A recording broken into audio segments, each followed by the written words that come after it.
Hello guys, gagawa tayo ng dishwashing liquid. Ito, sabihin na natin.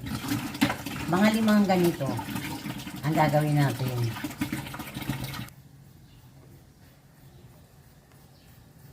Isali na natin. Pitin natin. Ito. Tapos ilagay natin sa 5 liters na tubig. Ikain natin.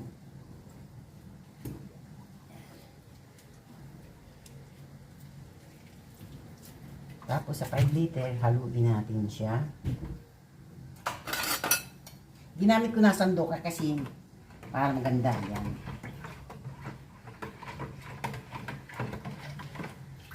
Kalapot, pwede na natin siyang i-rest. Rest natin siya ng 3 hours. Tapos, takpan natin siya.